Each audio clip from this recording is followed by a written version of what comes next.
Kuzmickas, aplinkos apsaugos ir atsinaujinančios energetikos puslapio iniciatorius. Trumpai norėčiau jūsų dėmesio ir pristatyti pačią idėją, seminarų ciklą, seminarą ir lektorius mūsų. Tai puslapį sukūriau lapkričio mėnesį, ne per seniausiai.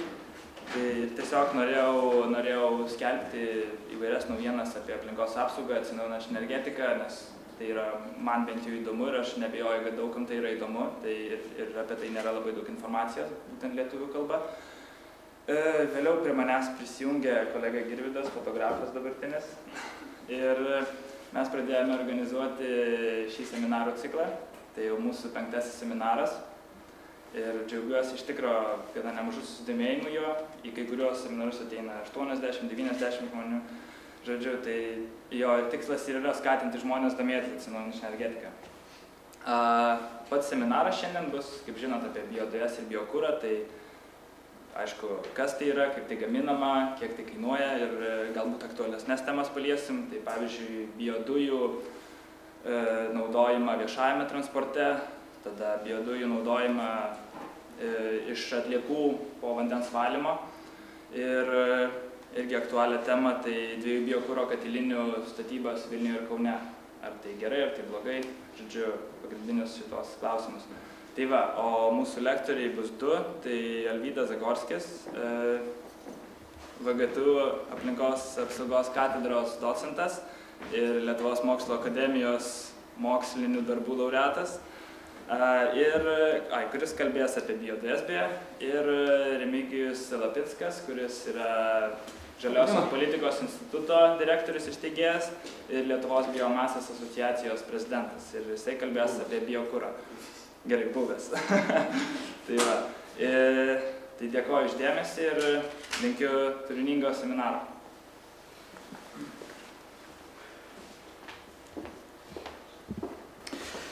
Taip, tai laba diena, kaip Karolis ir minėjo, esu aplinkos apsaugos katedros docentas. Na taip jau likimas lėmė iš tikrųjų, būtent specializuojusi biotechnologijų srityje. Mano interesų sritis tiek biologinis oro valymas, tiek ir biodujų gamyba, atliekų, teršalų, biodegradacija, na, žodžiu, viskas, kas susijęs su oro, atliekų, nukeksminimu, taikant mikroorganizmų kultūras. Na, norėčiau iš tikrųjų pradėti savo pristatymą, galbūt ne tiek nuo jau pačių biodujų gamybos, kiek ko reikia pagaminti, iš ko ir panašiai, bet nuo pačios pradžios. Viena, aišku, šiuo metu aktualiausių Lietuvoje temų yra atliekų tvarkymas. Ir pagal atliekų tvarkymą, aišku, turbūt esate girdėję, yra tam tikros hierarchijos. Tai visų pirmiausia, aukščiausio lygmens hierarchija, tai yra reikia vengti atliekų, kuo mažiau jas naudoti, kad jos kuo mažiau susidarytų. Antra hierarchija, tai antrinis perdirbimas, jeigu, sakykime, sunaudojam kuo daugiau perdirbti, 2 kartus panaudoti, sakykime, tą atlieką. Toliau iš tų atliekų gauti antrinius produktus, rūšiuoti ir gauti antrinius produktus. Taip pat yra vienas svarbiausių hierarchijų iš atliekų atliekas panaudoti kitoms reikmėms, tai yra energijos gamybai.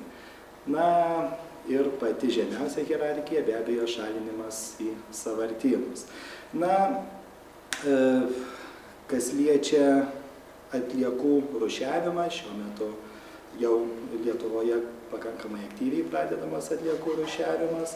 Tai, kaip žinote, į plastikus, popierius rūšiuojama ir panašiai. Tačiau viena pagrindinių problemų - bioskaidžios atliekos, kurgi jas panaudoti, kaip rūšiuoti ir kaip gauti iš tų bioskaidžių atliekų naudą. Na, pasaulyje, aišku, jau yra sugalvotos technologijos, tačiau pasaulyje dažniausiai sugalvojama didesniais kiekiais, būtent kaip tvarkyti įmonės.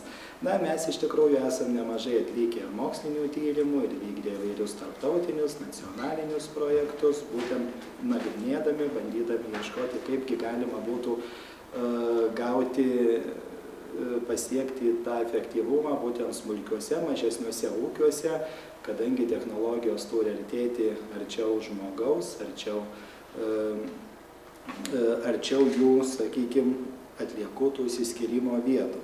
Na, biologiškai skaidžios atliekos, tai tokios atliekos, kurios gali būti skaidomos tiek aerobiniu, tiek anaerobiniu būdu. Ką tai reiškia aerobiniu, taikant deguoninę aplinką, anaerobiniu be deguoninę aplinką. Na ir bioskaidžios atliekos, aišku, kilmės šaltiniai jų yra keli. Tai visų pagrindiniai tokie, tai susidaro žemės ūkyje, susidarančios maisto pramonėje, susidarančios namų ūkyje, savivaldybių ūkyje ir taip toliau. Čia mes galime matyti, kurgi dažniausiai šiaip Lietuvoje būtent didžiausiai kiekiai atliekų, mes būtent taip orientavomės į mažus ūkius, būtent tų atliekų susidarimo. Tai aišku, didžiausia atliekų kiekiai susidaro būtent gyvulininkystės ūkiuose. Tai kitaip sakant, daugiausia iš tokių atliekų susidaro skystųjų atliekų. Na, taip pat, aišku, kadangi žemės ūkyje, tai be abejo negalime atsiriboti ir nuo augalininkystės atliekų.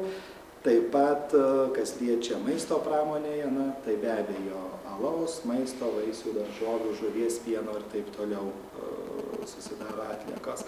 Na ir taip pat kita tokia svarbi rūšis savivaldybių ūkiuose, tai įvairios žaliosios atliekos, sąšlavos, nuotekų dumblo atliekos, buitinės, organinės kilmės atliekos.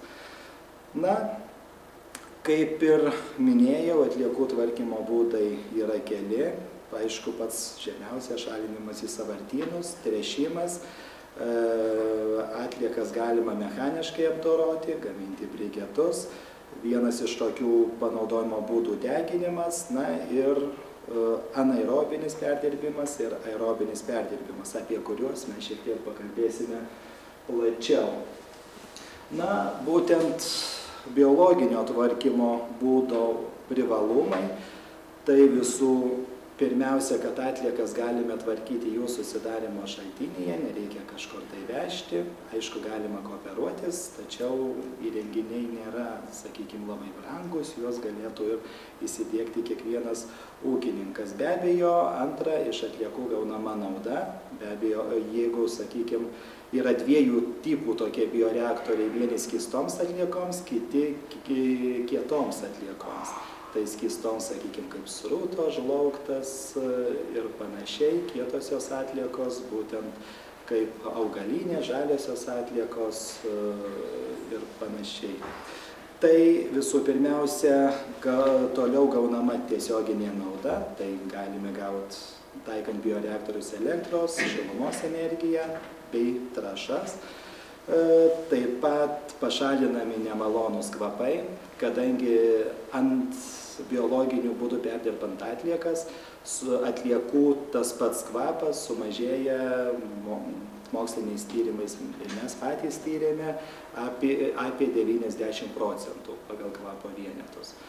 Tai aišku, vienas iš pagrindinių tokių problemų, skundžiasi gyventojai būtent dėl kvapų. Taip pat, kas liečia kainą, įrenginiai nėra labai super sudėtingi, yra toks pigus tvarkymo būdas, paprastas, į aplinką nepatenka antriniai teršalai, kaip sakykime, jeigu deginant buitinės atliekas, reikalingi valymo įrenginiai, kad į aplinką nepatenktų azoto oksidai, kitos dujos. Na ir be abejo sumažinami atliekų kiekiai. Pats anaerobiniu arba aerobiniu būdu mikroorganizmai atliekas suskaido ir maždaug jų kiekis sumažėja apie 50% pats tas tūris atliekų. Na, aš jau šiek tiek minėjau, biologiškai skaidžios atliekos į skystas ir kietas skaidomos, skystoms atliekoms tvarkyti taikomas anaerobinis metodas, kietoms aerobinis. Kas tai yra per metodai, kaip ir atrodo tokie renginiai, pakalbėsime. Na, bioreaktorių būtent biologinio atliekų tvarkymo metodas, būtent pagrįstas tuo, kad yra uždaras tvarkymo ciklas. Tai kitaip sakant, į aplinką kas įsiskiria yra suvartojama. Tai visų pirmiausia, pradžia prasideda nuo Saulės, kurios energija patenka į augalus, vyksta fotocheminės reakcijos, dėl ko augalai auga. Toliau tos augalus vartoja gyvuliai, įsiskiria srutos mėšlas, kurios yra apdorojamos bioreaktoriuose, gaminama šiluma ir vėlgi įsiskyrusi likusi skysta masė vėlgi panaudojama laukų tręšimui, kur auginami tie patys augalai. Na, be abejo, bioreaktorių taikymas pasaulyje nėra naujiena. Iš tikrųjų, mes bandėm paieškoti būtent mažų gabaritų bioreaktorius. Dažniausiai pasaulyje taikomi būtent, kas liečia biodujų gamybai, dideli bioreaktoriai, maždaug 1000–2000 kubinių metrų talpos.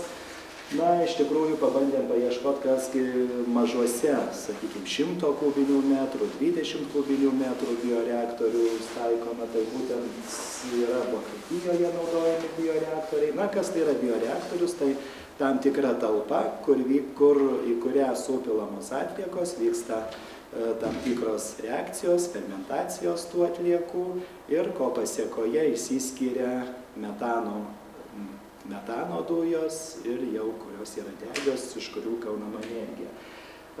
Būtent čia dešiniajame kampe matom paplitę labai yra mažų gabaritų, būtent tokie reaktoriukai.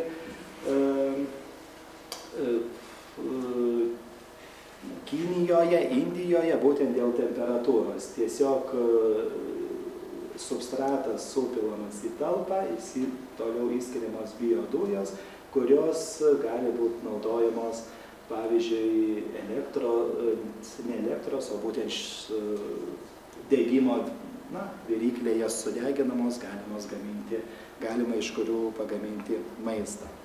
Tai iš tikrųjų čia tokia kompleksinė technologija, galima taikyti ir gamtoje, pasakykime, pasišildyti maistą ir panašiai. Taip, na, aišku, yra šiek tiek sudėtingesnės technologijos, tam, kad pasigamintumėm energiją, tai aišku, jau turėtų būti, arba įsidiegtumėm tokį rimtesnį bioreaktorių, kad ir smulkiame ūkyje turėtų būti tam tikros sudėtinės dalys. Tai yra biomasės tiekimas į bioreaktorių, kur minėjau vyksta reakcijos, toliau biodujų kaupimo talpa, biodujų kaupykla, toliau į biodujų saugyklas tiekiama ir toliau į kogeneracinį įrenginį ir jau vartotojams. Aišku, prieš tai dar biodujos turėtų būti apvalomos nuo sieros vandenilio ir amoniako esančių. Na ir skystas substratas jau siurbliais tiekiamas laukų tręšimui. Tai tokia principinė bioreaktoriaus schema. Na, toliau be abejo, čia yra matomi kitas konstrukcijas, biodujų, vėlgi jie tarpusavyje skiriasi, tiek ir struktūra, forma, tiek ir biodujų kaupimo talpa. Jeigu tai mes matėme biodujos tiekiamos į atskirą talpą, čia yra kompleksinės talpos, kuris, sakykime, viršuje ta talpa ir yra, na, tie technologiniai ypatumai yra kelių. Čia Ukrainoje, netoli Kijevo, teko pabuvot biodujų jėgainėje. Čia jau didesnio gabarito yra bioreaktoriai. Čia yra 2000 kubinių metrų talpos ir matome, čia vamzdžiais tiekiamas iš priėmimo kameros substratas į įrenginį.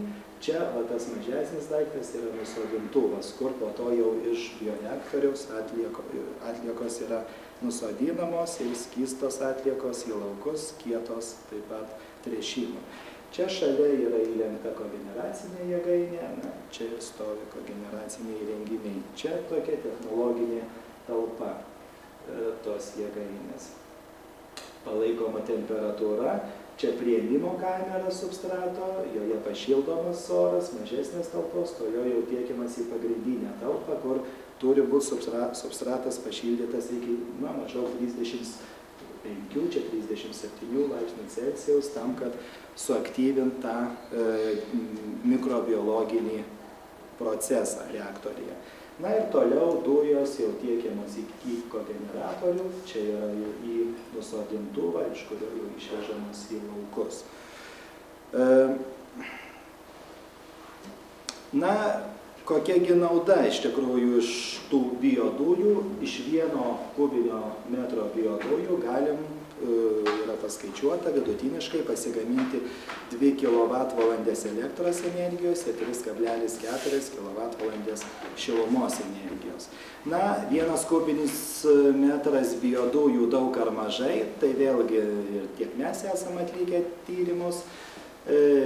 Jeigu mes turėtumėm 1 kubinio metro talpą, tai iš 1 kubinio metro talpos, labai lengva paskaičiuoti, per parą galime išgauti 1 kubinį metrą dujų. Tai, sakykime, vėlgi, kiekvienas gali, pavyzdžiui, priklausomai nuo to, kiek susidaro atliekų per parą, arba per tam tikrą kažkokį periodą, tiek mes atitinkamai galim išgauti biodujų. Na, iš tikrųjų, biodujų sudėtis nėra tokia vienalytė, nėra, kad biodujas sudarytų tik metano dujos. Aišku, didžiausią dalį biodujų sudaro metanas, CH4, va čia šita žalia spalva. Tačiau laikui bėgant, vykstant fermentacijos procesams, iš pradžių metano koncentracijos būna mažos, taip kad, pavyzdžiui, bioreaktoriuose turi būti adaptacijos toks periodas maždaug iki 7 parų nutrunkantis.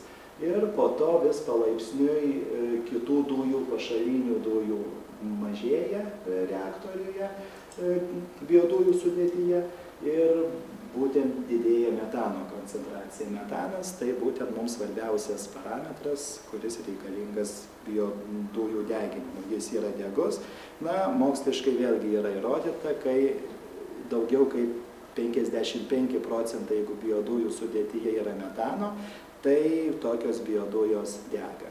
Aišku, biodujose yra ir kitų priemaišų, kaip minėjau, sieros dioksido, sieros vandenilio, amoniako, jos irgi didžiausios koncentracijos jau susidaro pradinėje būtent stadijoje. Todėl, aišku, prieš biodujas tiekiant į kogeneracinius įrenginius, kad jie neužsiterštų, sakykime, nuo kito poveikio, reikia biodujas apvalyti. Na, smulkiuose ūkiuose susidarančios atliekos, kaip jau minėjau, yra pagrindė žemės ūkyje susidaro, apie 80% santykinai nuo visų bioskaičių atliekų susidaro žemės ūkyje. Taip pat čia mes bandėm suskaičiuoti, kiekgi tų skystų atliekų susidaro. Tai būtent, ūkininkų ūkiuose, galvijų, kiaulės, paukščių, būtent gyvulininkystė žemės ūkyje. Vėlgi priklausomai įvairiai nuo 14 000 išeiga per metus, mėšlo kiekis iki 11,8 140. Taip, čia aišku išeiga iš vieno gyvulio, iš vieno galvijo, čia jau kiekis, čia gaunamas kiekis. Na, iš tikrųjų, tūkstančiai tonų. Na, taip pat ir maisto pramonėje atliekos, vėlgi čia matom rodiklius, matot, daugiausia susidaro mėsos produktų atliekos, taip pat duonos, konditerijos atliekos ir taip pat ir taip pat alkoholinių gėrimų. Irgi salyklai naudojami ir panašiai susidaro vėlgi atliekų priklausomai nuo įmonių skaičiaus.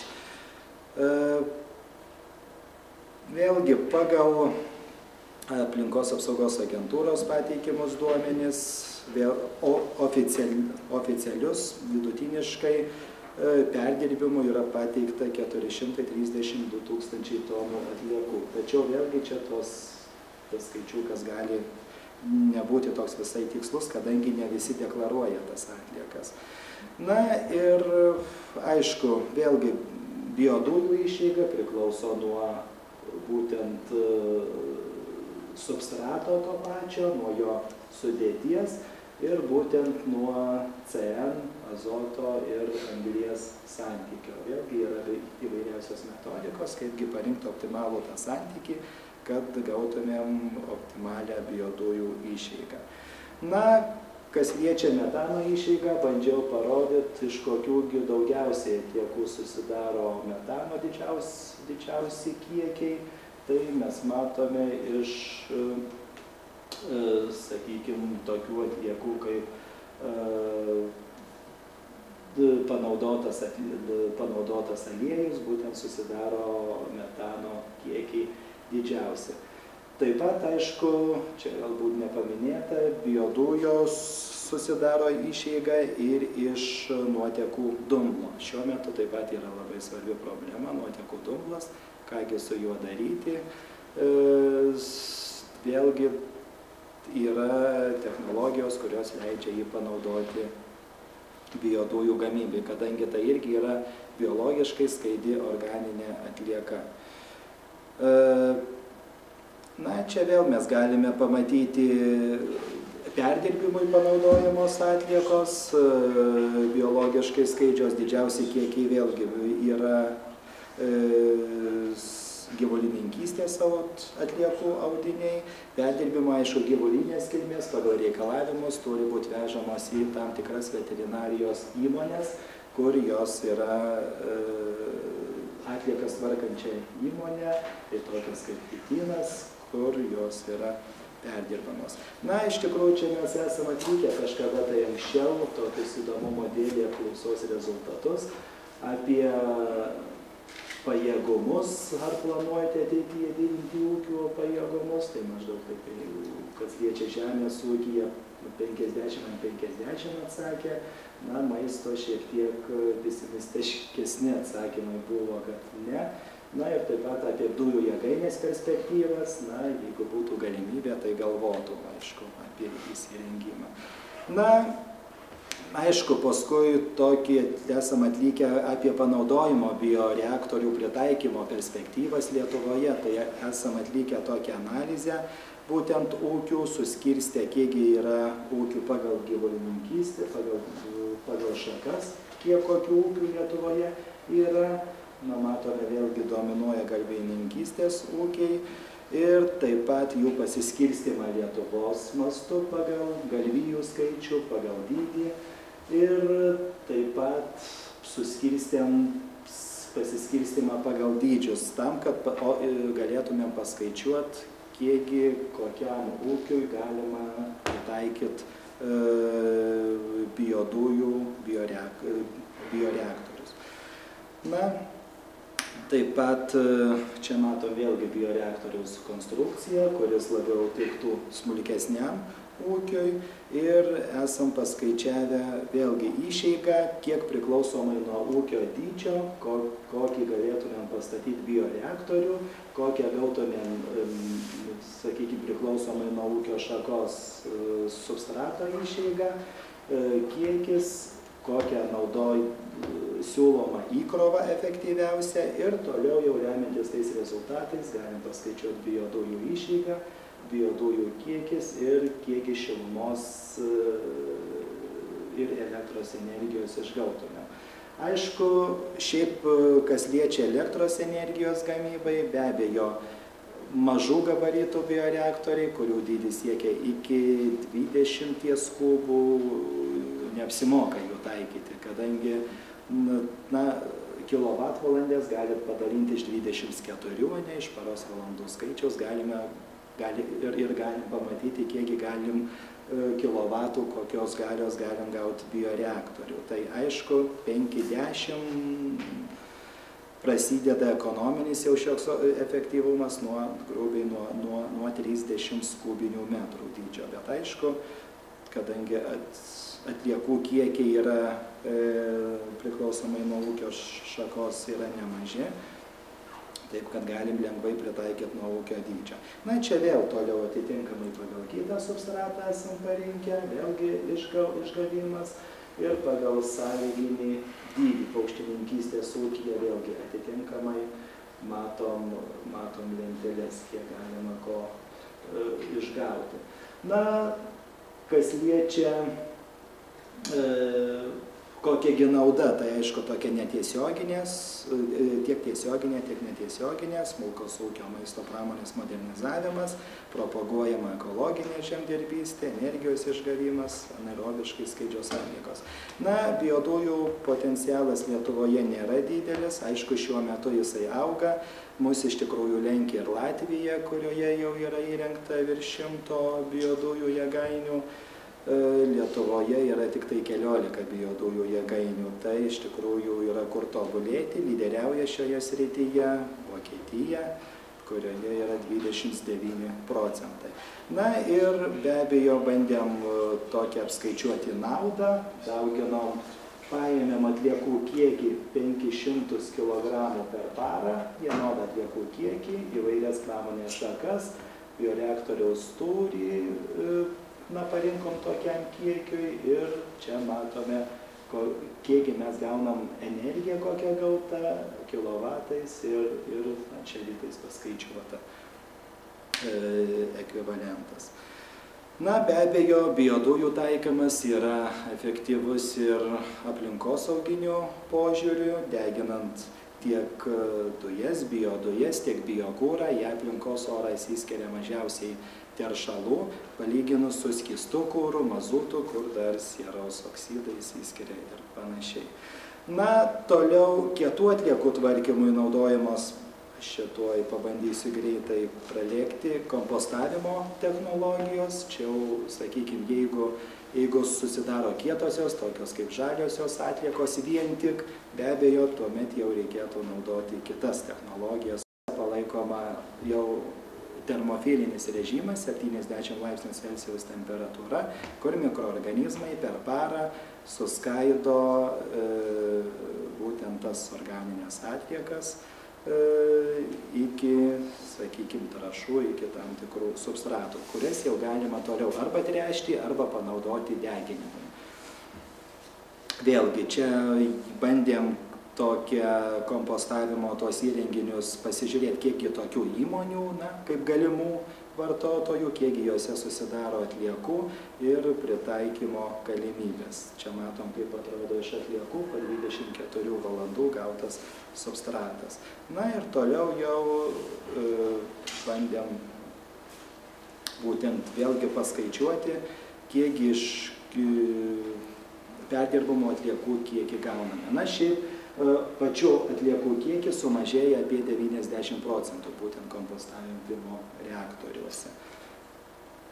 Tai būtų, dar tiesa buvo, Karolis minėjo, dėl atliekų panaudojimo transporte.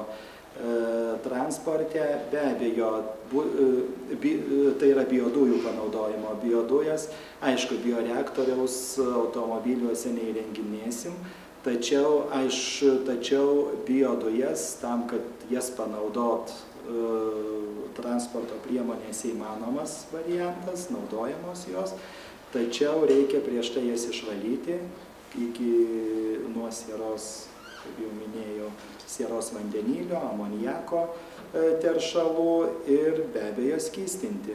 Skystinama, suteikiant aukštą slėgį, tuomet dujos keičia savo formą iš dujinės į skystą, tiekiamos į balionus ir jau galima, sakykime, turint automobilyje biodujų įrangą panaudoti transporto priemonėse. Tai būtų tiek. Ačiū už dėmesį.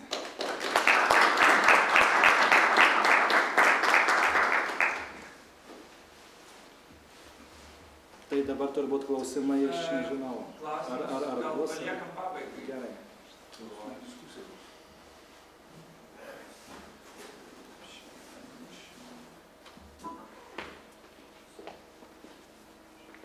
Man tiesiog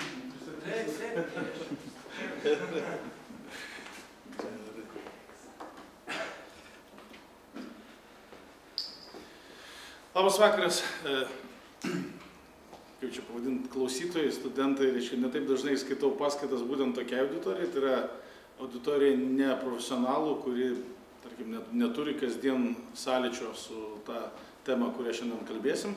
Tačiau iš kitos pusės tai yra iš tikrųjų įdomu, nes galima sulaukti klausimų visai kitokių, tokių, kur, tarkim, normaliai niekas neklausia. Galima pamiklinti protą, galima padiskutuoti, pasiginčyti, iš tikrųjų tai yra labai gerai. Ir aš Karoliui dėkoju ir jums visiems už dėmesį iš anksto. Aš noriu dar paklausti, ar pereitą savaitę kam nors netyčia teko dalyvauti galingoje tokioje Lietuvos ekonomikos konferencijoje, kurią organizavo žurnalas Valstybė. Neteko, ne? Ne, Valstybė, ten žurnalas Valstybė, reiškia, tai yra jų kasmetinė konferencija daroma, reiškia, vasario mėnesį, lygiai taip pačiai kaip rudenį energetinė. Gal ir nenuostabu, kad, reiškia, nedalyvavot, nes bilietas kainavo apie 1500 litų, reiškia. Tai matyt, ir paprastai, ir sakysim, ir netgi specialistai dalyvauja, tik tokiu atveju, jeigu įmonės apmoka. Tai vat jums tada bus nauda, nes aš pristatysiu prezentaciją, kuri buvo rodoma būtent toj konferencijai.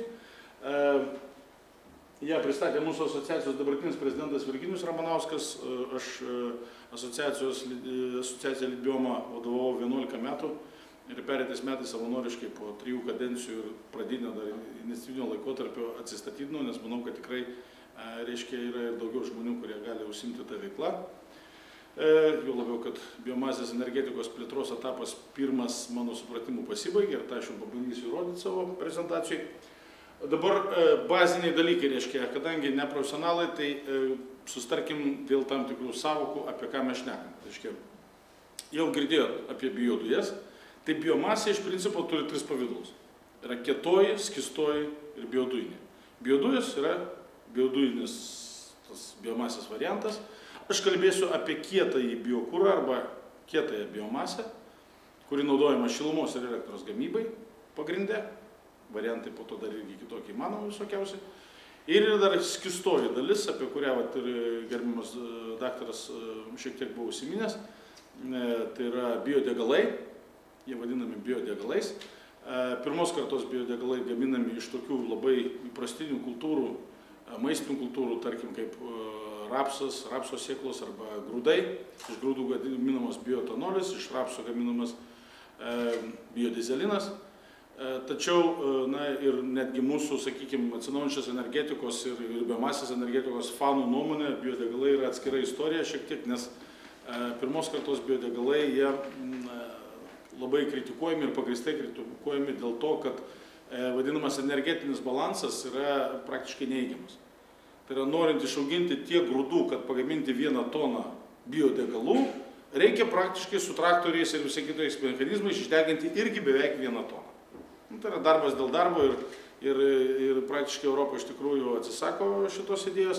Antros kartos biodegalai, kur bus gaminami jau sintetinimu būdu, tai yra aukštų technologijų pagrindų, reiškia, iš tikrųjų tai turi prasmę, tačiau iki realaus įsivystymo šiai dienai dar neįsivystė. Tai gerai, tai bendra apžvalga. Dabar apie biokurą. Biomasė apskritai yra... Kai mes kalbam apie biomasę, mes visų pirma turim galvoj atliekas, nes atsinaujinta energetika, būtent biomasės energetika, bet kuriam pavidale, jinai yra neatsiejama nuo ekologijos, yra neatsiejama nuo darnios plėtros, nuo darnaus vystymo. Tai yra visą laiką turime galvoj 2 pagrindiniai esminiai dalykai - aplinka ir ekonomika. Taip yra visada ir taip yra geriausia. Tarkim, mes jokių būdų nepritartume biomasės energetikoje, jeigu jinai kainuotų per brangiai, arba jinai iš tikrųjų realiai terštų orą ar panašiai. Dar kuriant mūsų asociaciją Litbioma pačioj pradžioj, mes savo misijoje įrašėm, kad mums svarbu ne energetika bet kokią kainą, tačiau tik tai tvarus, darnus ir ekonomiškai pateisinami sprendimai. Tai va, kalbam visą laiką apie tai. Dabar, kas tai yra kietoji biomasė? Vėlgi, kaip sakiau, pagrindinė atliekos. Atliekos ateinančios iš įvairiausių sričių. Tai yra daiktai atliekos ateinančios iš miškininkystės, iš augalininkystės, iš kitokio žemės ūkio, iš pramonės. Tai yra iš ten, kur, kaip sakant, atsiranda atliekų ir toliau jie jau nepanaudojami. Biomasės energetikos aušroje Lietuvoje biomasės žaliava, įvairias pjuvenas, nuograužas, nuopjevas, atplaišas ir panašius dalykus, biokuro įmonės, biokuro perdirbimo įmonės net nepirkdavo. Joms sumokėdavo kaip už atliekų utilizavimą. Sumokėdavo, tarkim, lentpjūvės įvairiausios, ten medienos pramonės įmonės, nes visos tos nuopjevos, pjuvenos, atplaišos ir panašus dalykai, reiškia, jie užimdavo didžiulės teritorijas, būdavo teršiama realiai išnekant, užsidegdavo, reiškia, ir panašus dalykai.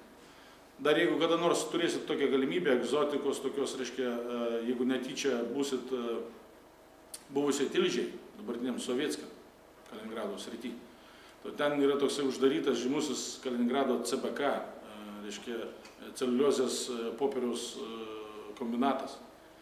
Dar po šiai dienai ten yra didžiuliai teritorijai, stūksto baisiniai kalnai tų medienos atliekų, kurių rusai, reiškia, dėl savo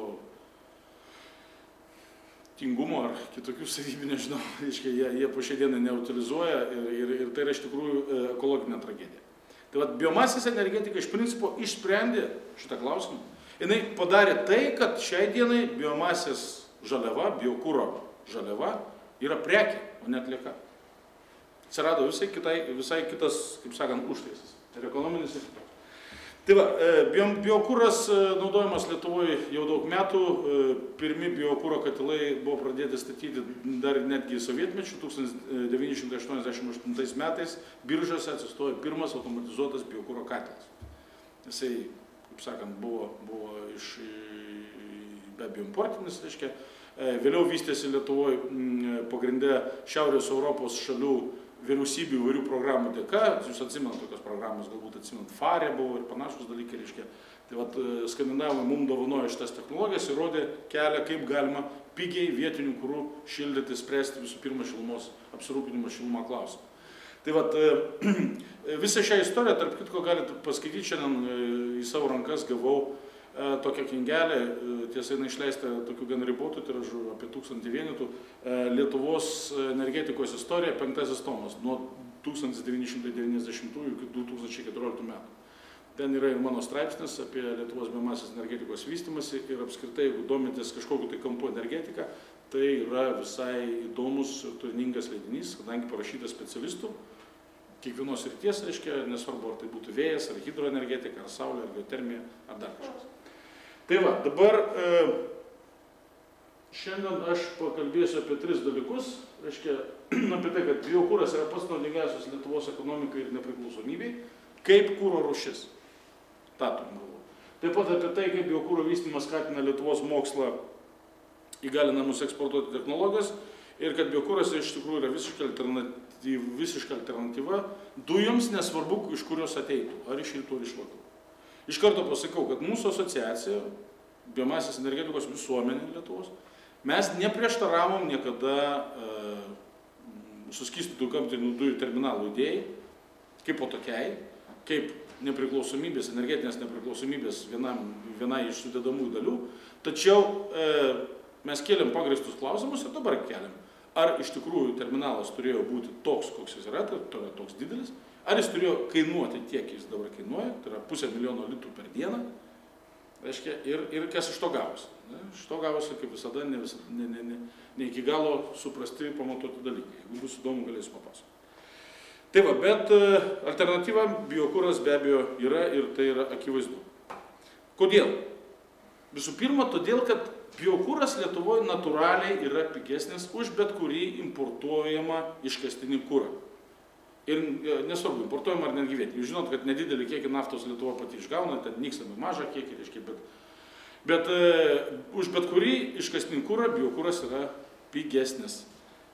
Jeigu matuojam tiesiog kainos požiūrį, tai jo kaina yra 2-3 kartus pigesnė, priklausomai nuo svyravimų, tarkim dabar rusai suteikė nuolaidą, atsirado dėl independence to pačio, reiškia, na ir ta kaina, tarkim, vienaip atrodo,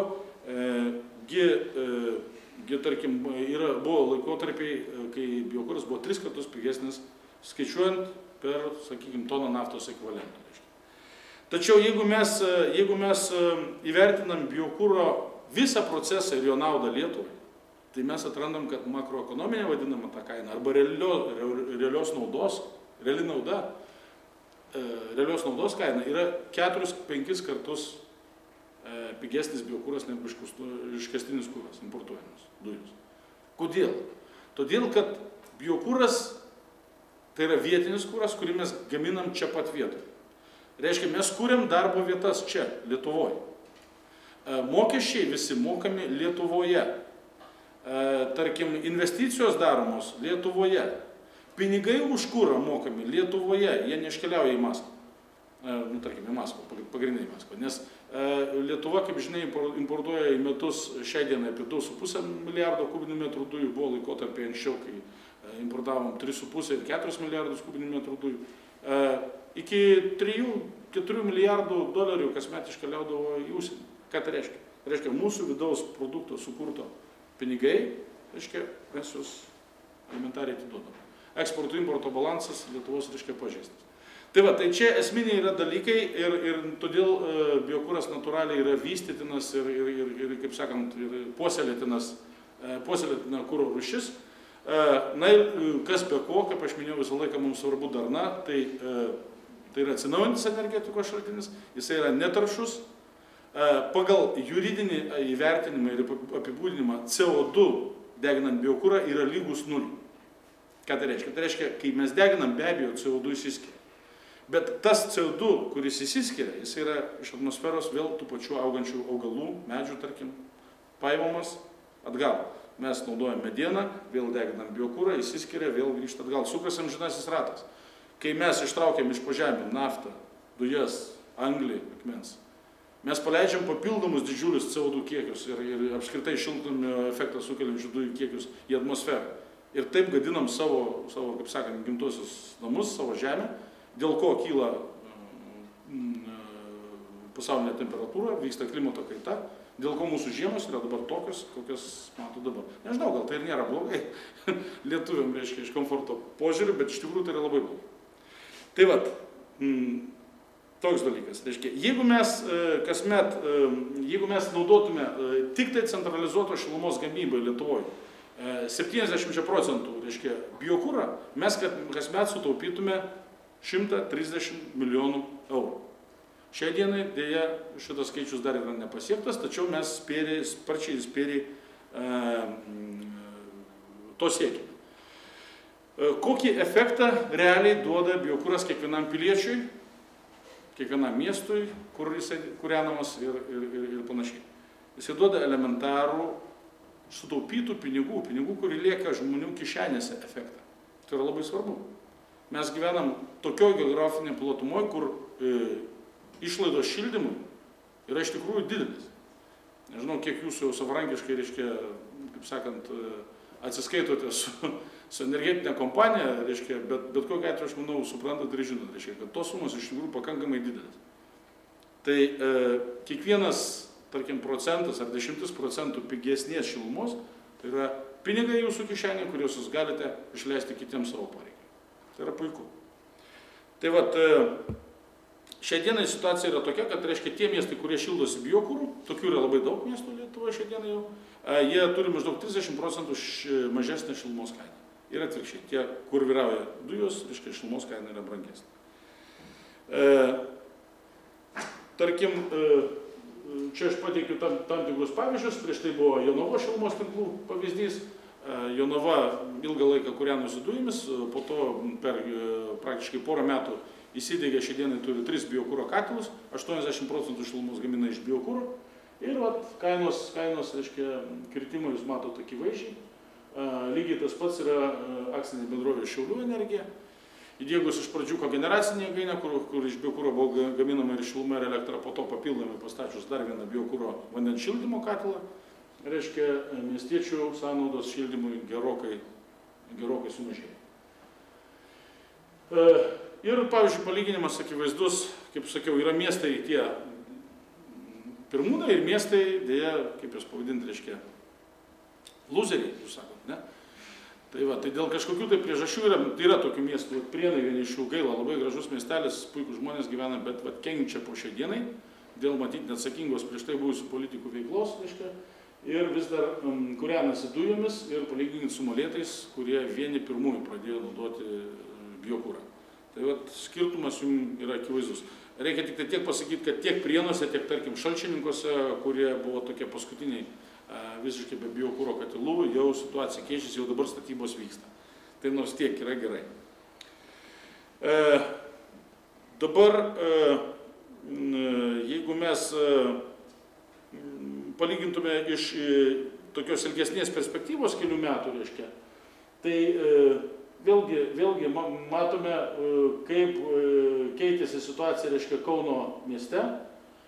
Ilgą laiką Kaunas buvo apšildomas vien tik tai dujomis, Kauno termofikacinė elektrinė, jūs atsimenat galbūt iš spaudos istoriją, iš pradžių kauniečiai pardavė Gazpromui, reiškia, Gazpromas valdė, tada, reiškia, kaip sakant, sudarė nepakenčiamas sąlygas, Gazpromas nusprendė išeiti, tada vietiniam savo, reiškia, buvusiam emisarui Rimantui Stoniui privertė nupirkti tą termofikacinį, jis dabar ten vargsta su jie. Reiškia, kaip žiūrėsite, tai vat, buvo dujinė kaina, reiškia, po to palengva pradėjo būti diegiamas biokūras ir finaliai šiai dienai Kaunas yra miestas pavyzdys, kuriame yra iš tikrųjų labai daug biokūro katilinių, tame tarpe nepriklausomų šilumos gamintojų, kur yra konkurencija. Na, dėl konkurencijos specialistų tarpe mes galėtume pasiginčyti, ar jinai buvo padaryta geriausiu būdu, reiškia, ta konkurencija lemia šiai dienai, kad dalis netgi biokūro katilinių, reiškia, stovės ir neveiks, nes nereikia tiek šilumos, tarkim, kaina pasiūlyta per didelė ar panašiai, o ką tai reiškia? Tai reiškia, kad kažkokių tai nesvarbu, kad atskirų verslininkų, tačiau lėšos, mano supratimu, yra neracionaliai panaudotos. Jos įdėtos, stovi gražuolis biokūro katilas, bet neveikia, nes konkurencija. Mano supratimu, energetikoje tokių dalykų nereikėtų daryti. Konkurencija labai geras įrankis ir jisai turi būti privalom būti naudojamas, tačiau jis turi būti naudojamas prieš investuojant lėšas į kažkokį projektą. Tai reikia, taip tariant, konkurencija konkurso sąlygomis prieš pradedant investicijas, o ne tada, kai laukinė konkurencija visi suinvestuoja, tada žiūri, ką pridarė. Taip neturėtų būti. Bet kaip bežiūrėsi, Kaune, vien dėl to, kad tai yra biokūras, situacija pasikeitė labai stipriai. Ir, kaip sakiau, reiškia, socialinis, ekonominis efektas, reiškia, labai svarbus šiai dienai biokūro pramoniai visoje, turiu galvoj, nuo mokslinių tyrimų, miško, augalininkystės srityje, iš kur ateina biomasė, nuo miško kirtimo darbų ir tos biomasės mobilizavimo, perdirbimo, kapojimo į skiedras, gamybos, tarkim, granulių, briketų įvairiausių, logistikos klausimai, reiškia, biokūro įrangos gamyba, katilinių gamyba, tarkim, šilumos gamyba, tiekimas, aptarnavimas ir panašus dalykai. 6,5 tūkstančių maždaug darbuotojų iki 2020 metų bus 10 tūkstančių darbuotojų. Iš tikrųjų, biokūras yra jau visavertė pramonė. Reiškia, per, tarkim, 14 metų pastarųjų biomasės energetika išsikovojo atskiros pramonės šakos, sakyčiau, statusą. Ir apyvarta apie 300 milijonų eurų per metus, milijardas litų, reiškia, senais pinigais. Tai va tokie ekonominiai dalykai. Toliau, antras aspektas, labai svarbus, ypač dabar. Biokūro vystymas skatina Lietuvos mokslą ir įgalina mus eksportuoti technologijas. Lietuva nebuvo, reiškia, kažkoks kraštas, kuriame vien kūrybiniai ir kitokie išradėjai gyvena. Nėra paslapties, Lietuva mokėsi. Visų pirma, mokėsi iš Skandinavijos šalių, Šiaurės Europos. Švedija, Danija, Suomija. Tai yra tos šalis, kurios biokūro, biomasės energetiką vysto jau 10 metų, reiškia, jau virš 30 metų iš tikrųjų. Tai pradėjo daryti per tą vadinamą pirmąją energetinę krizę, kai naftos kaina apie 70 kelintuosius metus, reiškia, pašoko iki $100. Doleris buvo ne dabar kaip doleris, reiškia, tai buvo nežmoniškai didelė kaina. Ir racionalūs skandinavai, kurie neišvengiamai, kaip ir mes, turi labai daug išleisti šildymui, nes tokia yra, kaip sakant, geografinė platuma, bet jie tada sugalvojo, kaip padaryti, kad biokūras, malka, mediena būtų paverčiamas homogeninių, vienodų parametrų, automatizuotai tiekiamų į pakurą kuru. Čia visa esmė biomasės energetikos. Elementarų rastą mes sugebam paversti tvarkingai, nepertraukiamai, dozuotai tiekiamų kurų į pakurą. Ir visą tai vyksta automatizuotai. Vat čia yra didžioji esmė. Tai skandinavai jie atrado, lietuviai sėkmingai perėmė ir šiandieną, reiškia, galim didžiuotis ne vien tik tai to, kad mes sugebam įvairias atliekas biokuro žaliavą paversti tuo biokuru ir apšildyti Lietuvos miestus, tačiau mes didžiuojamės ir tuo, kad šiai dienai pramonė egzistuoja realiai. Didelės įmonės, vidutinės įmonės, mažos įmonės gamina didžiasias biokuro katilinės, kogeneracinės jėgainės, garo katilus, vandens šildymo katilus, gamina vidutinio dydžio, tarkim, pramonės įmonėm atskirom reikalingą techniką, gamina mažus katiliukus, kur galima įsidėkti kiekvienas savo namuose, gali turėti ir panašiai. Tarkim, aš ir Vilniaus mieste, ir savo sodyboje Giedraičiuose šildausi biokuru. Medienos granulė.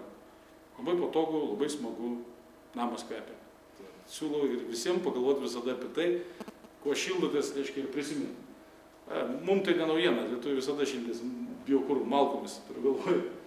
Tai vat, kaip sakiau, gaminam įvairiausius įrenginius Lietuvoje, yra daug įmonių, tiek biokuro paruošimo įranga, tiek pačios šilumos, reiškia, gamybos įranga, tiek technologinio garo gamybos įranga, įvairiausi dalykai, kondensaciniai ekonomizeriai, puikus išradimas, prie kurio, va, tarkim, čia iš tikrųjų lietuviai labai stipriai prisidėjo, daktaras Lukoševičius, jums turbūt žinomas, ir Kauno technologijos universiteto studentų grupė, reiškia, išvystė šitą produktą, iš kurio, tarp kitko, prasidėjo viena iš žymiausių mūsų asociacijos įmonių, bendrovė Nerstena Kaune, kuri iš tikrųjų gamina labai gerus įrenginius.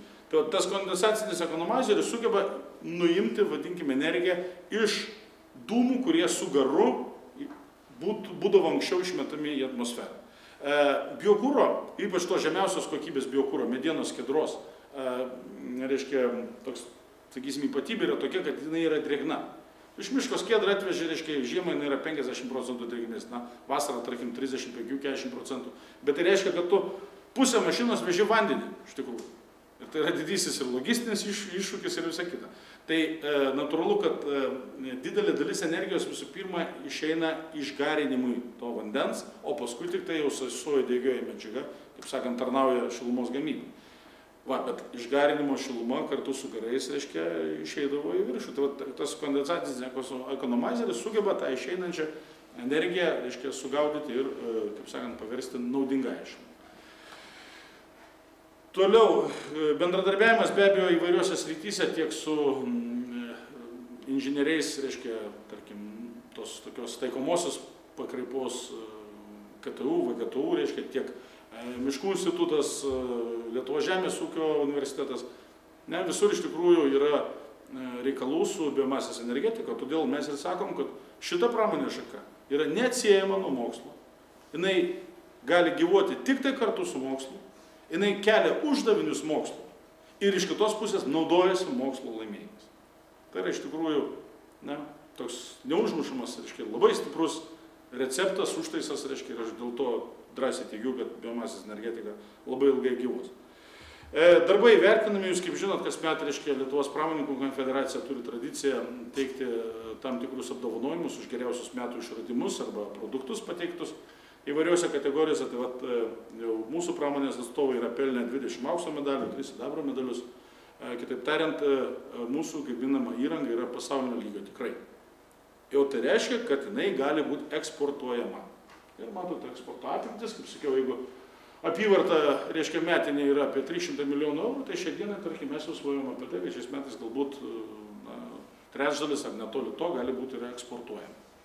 Eksporto rinkos labai įvairios, tiek vakarai, tiek rytai. Ir galėtų būti žymiai didesnis, jeigu vėlgi, tarkim, ta pati Rusija, mūsų kaiminė, reiškia, vietoj dujų ir mazuto, bet kur galvotų, reiškia, apie tai, kaip reikia spręsti savo ekologinės problemas, nes po šiai dienai, reiškia, Rusijoje, aš esu pavažinėjęs po daug įvairių Rusijos kraštų ir sričių, kaip taisyklė, ne po miestus, o pakraščiais, ten, kur normaliai nevažiuoja žmonės, reiškia, tai vat, aš mačiau iš tikrųjų didžiulės ekologinės nelaimės ir katastrofos, reiškia, 10 hektarų paslėptų po sudulėjusiam medienos atliekom, 14 metrų storio, reiškia, kur ten nuo amžių žinųjų kažkas pilama. Tai, va, tai iš tikrųjų galima būtų ir daugiau. Šią dieną lietuviai tikrai mes pradėjom labai stipriai siūlyti ir manom, kad padėsim Ukrainai spręsti jos energetinę problemą, lygiai tokią pačią, kokią mes turėjom tarkim, netgi dar keletą metų atgal. Žinot, kas vyksta Ukrainoje, žinot politinę situaciją ir žinote, kad iškastinis kuras, kurį Rusija eksportuoja, jis naudojamas iš tikrųjų kaip ginklas.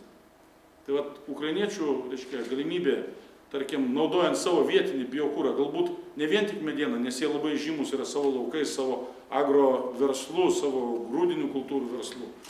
Tai, tarkim, galbūt naudojant tos pačius šiaudus, reiškia, iš tikrųjų, Ukrainos, ypač mažesnėje miestai, kaip ir pas mus, reiškia, rajoniniai centrai, gali spręsti savo šilumos, apsirūpinimo šilumą problemą pilnai. Lietuva, kad biokūras yra trečioji alternatyva diskusija apie dujas iš rytų ir vakarų. Tai čia situacija yra labai paprasta. Biokūro žaliavos Lietuva turi daugiau negu mums reikia. Yra keletas pagrindinių skaičių, jos nesunku atsiminti, aš jums pabandysiu pasakyti. Reiškia. Lietuva šilumos centralizuotos per metus pagamina ir suvartoja apie 10 teravatvalandžių, tai yra 10 milijardų kilovatvalandžių. Šilumos necentralizuotos, tai yra tuose namų ūkiuose, kurie neprijungti prie centralizuoto šilumos tiekimo tinklo, tai yra įvairios sodybos, kaimo vietovės ir panašiai. Apie 8-9 teravatvalandas ir elektros mes sunaudojam irgi apie 10 teravatvalandžių. Tai reiškia toks grubiai 30 teravatvalandžių, reiškia energijos. Ne? Tai va šilumos klausimą, tai yra iš tų 30-20 teravatvalandžių, mes pilnai galim spręsti vien tik tai su biokūru. O jeigu dar biodujos padės, tai tada iš visko galėsim spręsti be jokių problemų. 2,2 milijono tonų naftos ekvivalento biokūro žaliavos mes turim kasmet atsinaujinančios. 2,2 milijono tonų naftos ekvivalento. Padalinkit iš 60 tonų, gausit, reiškia, 10 tūkstančių vagonų, kurias mes turim čia pat, niekur vežti nereikia. Tai vat, poreikis mūsų šiandien yra patenkinamas daugiau negu reikia. Biokūro, nežiūrint įvairių politikų baimių ir nespecialistų baimių, reiškia, kad mums tos biokūro žaliavos kažkada tai pritrūks, situacija yra atvirkščia. Šiai dienai, tarkim, vien dėl to, kad dvi žiemos iš eilės, reiškia, tokios niekingos, reiškia, šiai dienai situacija tokia, kad biokūro yra tiek, kad neturime kur dėti, jo kainos yra nežmoniškai nukritusios. Įmonės pardavinėja iš tikrųjų žemiau savikainos savo sukauptus biomasės likučius, nes vasarai pasilikti, reiškia, yra neįmanoma, bet jau faktas, kad pasiliks daug biokūro vasarai, reiškia, ir kaip sakant, daug dievė, kai kuriam biokūro įmonėm nebankrutuoti, vien todėl, kad motinėlė gamta iškrėtė pokštą šiais metais. Tai biokūro iš tikrųjų yra labai daug, mes, kaip sakiau, galim patenkinti pilnai šilumos savo poreikį ir mes galime gaminti maždaug apie 20-25% elektros kogeneracinės jėgainės. Reiškia, kaip žinia, yra biokūro, ne biokūro, bet vandens šildymo katilai, jie naudojami šildymui, šilumą gaminti. Yra garo katilai, kur garas iš pradžių naudojamas sukti turbiną ir generatorių, gaminama elektra, o toliau, reiškia, nuimama energija šilumą gaminti. Tai kogeneracinės katilinės yra iš tikrųjų Lietuvos ateitis, ypač didžiosiuose miestuose, kur šiluma reikalinga ir vasarą, tarkim, karštam vandeniui gaminti. Tarkim, Druskininkai yra geras pavyzdys. Jie ten tiek spa pristatė, reiškia, visą laiką reikia šilto vandens baseinam ir procedūrom. Tai Druskininkai mūsų skaičiavimų galėtų gaminti iš tikrųjų apie maždaug 15-20 MW, reiškia, elektros ir kokie 80-20 MW šilumos be problemų. Ištisus metus. Tai biokūras yra ta trečioji alternatyva. Specialistam tai yra aišku. Politikam šiai dienai daugmaž jau aišku. Ir tai yra priežastis, kodėl po 11 metų darbo kaip asociacijos vadovo aš jaučiau teisę, sakykime taip, atsistatydinti ir palikti kitiems, spręsti kitus uždavinius, nes atvirai pasakius, reiškia, neliko atviros opozicijos biokūrui Lietuvoje. Nėra politikų, kurie bandytų taip, drąsiai, taip, reiškia, tvirtai priimti ir suabejoti, reiškia, kaip 2004 metais amžinatilsį prezidentas Brazauskas vienam pastarime, man dalyvaujant, reiškia, pristatant dar tada nedrąsiai idėjas, reiškia, sakė, vyrai, jūs čia ką, Lietuvą malkom apkuriant norėsit, ką iš čia šnekate, ką iš čia. Žinot, prezidentas buvo labai toks tvirtas vyras, labai taigiai kalbėdavo, reiškia, susigūšt priversdavo, žinot. Tai va, bet gyvenimas parodė savo, kad, reiškia, kad mokslas gali nugalėti tokias išankstinės nuomonės. Mes visada rėmėmės, kaip sakiau, mokslu, argumentais, faktais ir matyt, tai yra mūsų sakysim, tas kelias į sėkmės istoriją. Todėl aš manau, kad liko klausimai tokie, kaip geriau dabar panaudoti tą biokūrą. Ir vienas iš klausimų, kurį Karolis prašė aptarti, tai yra tos didžiosios kogeneracinės jėgainės Vilniuje ir Kaune. Taip, Lietuvos Energija, valstybinė įmonė, kartu su užsienio partneriais žada jas turėti. Taip, valstybės konferencijoje dar kartą buvo patvirtinta, kad tai yra kaip ir neatšaukiamas, reiškia, Lietuvos planas. Labai gerai. Vilniuje ir Kaune bus gaminama ne tik šiluma iš biokūro, bet ir elektra. Aišku, bus naudojamas ne tik biokūras, bus naudojamos ir rūšiuotos komunalinės atliekos, kas, sakykime, irgi tam tikrą prasme gerai. Aišku, būtų žymiai geriau jas rūšiuoti ir sugebėti visas panaudoti. Na, bet kol kas technologijos to neleidžia. Reiškia, dalį vis tiek reikia, tu turi alternatyvą, arba išvesti sąvartyną, arba geriau pasigaminti energiją. Tai yra iš tikrųjų geriau tada pasigaminti energiją, dūmų valymo renginiuose kelių pakopų sugaudyti visus bloguosius išmetalus, reiškia, ir tokiu būdu neteršti žemės, reiškia, nes sąvartynas tai yra užteršta žemė, ilgam.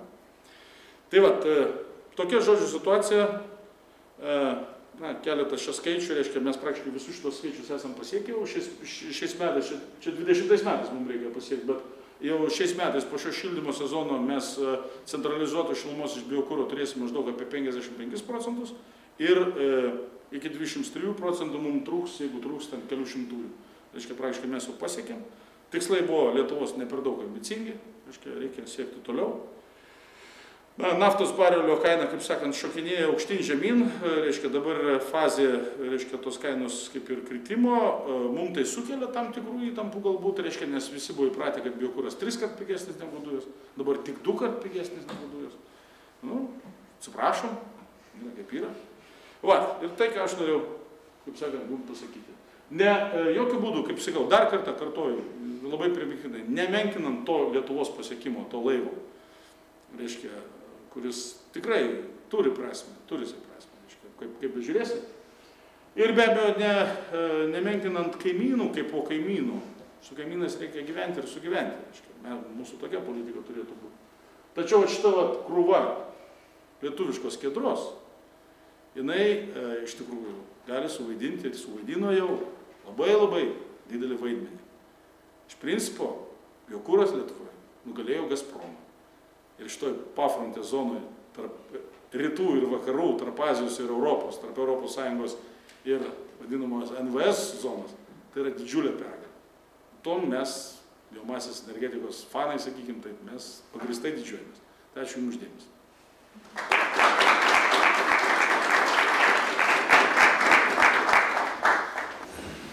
Paprašiau, matysim jūs.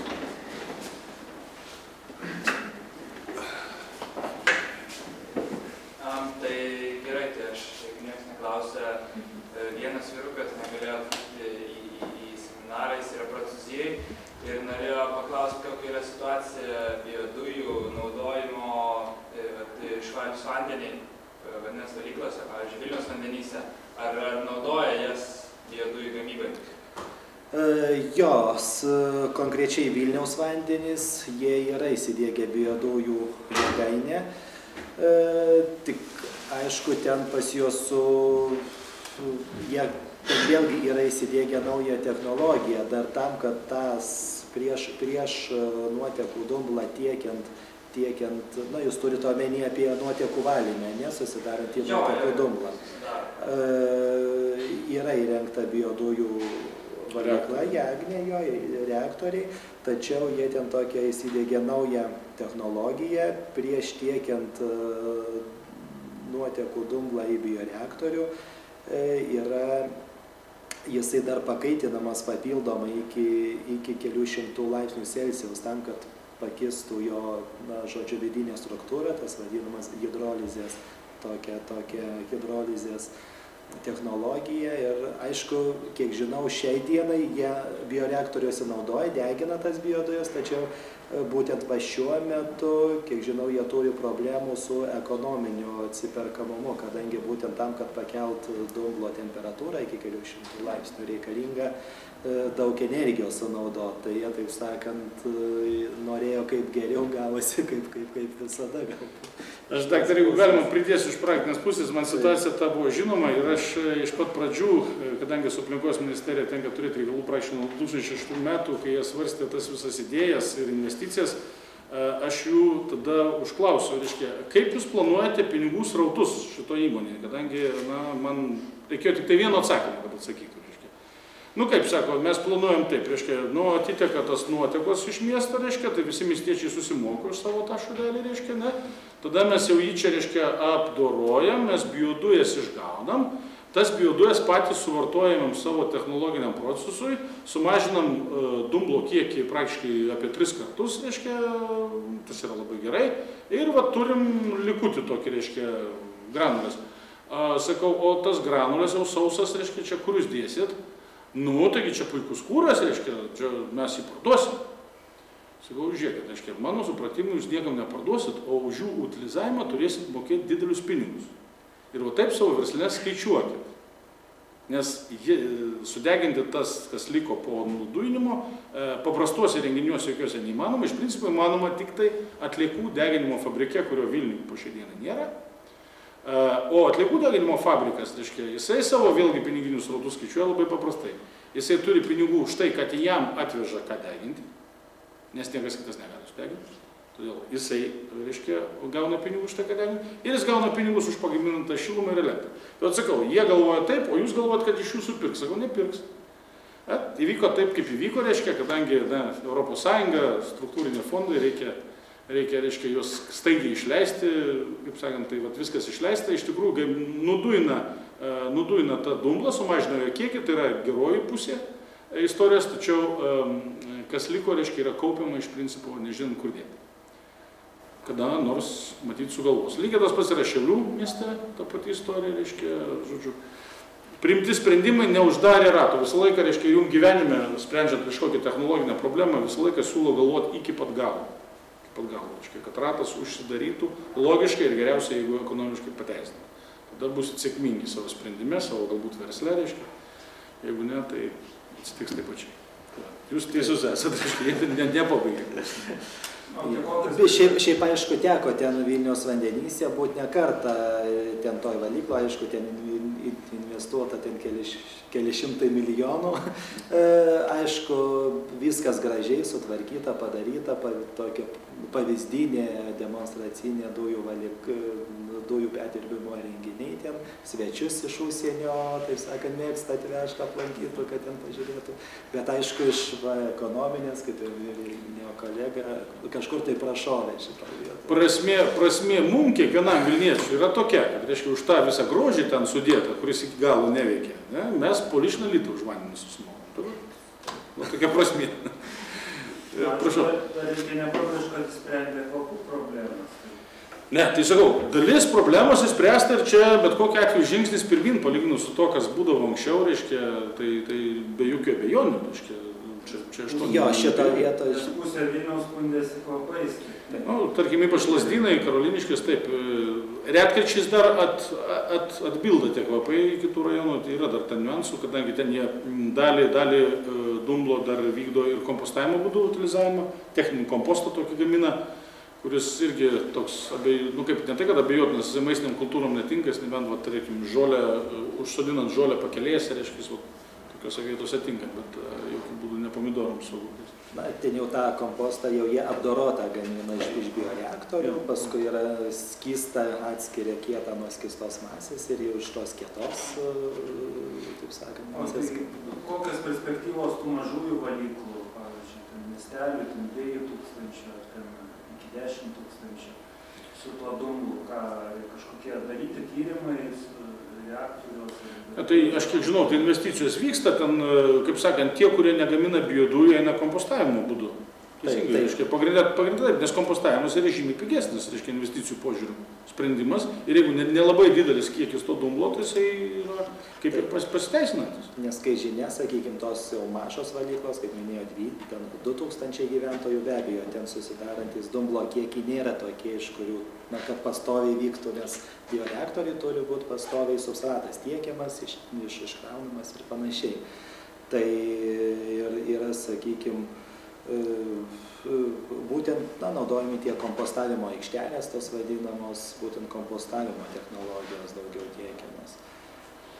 Tačiau, aišku, dar šitoje vietoje vėlgi problema nėra galutinai įspręsta, kadangi vėlgi yra ten nuomonių visokiausių, vieni bando kooperuotis, vežioti tą nuotekų dumblą į stambesnės aikštelės, į, sakykime, stambesnius, į tam tikrą vietą ir panašiai. Bet aišku, čia vežant tą dumblą vėlgi įsiskiria, kad ir vežimo proceso metu įvairiausi kvapai, teršalai ir panašiai. Taip kad būtent turėtų būti vietoje tvarkomos tos atliekos. Tai aš pridėsiu, kad jis beprotiškai dar sunku šlakas. Taip. Tai aš norėčiau apie bioreaktorius pritaikytus biojėgainės kūrenti biokuru ir pritaikytas dalinai atliekų kūrenti.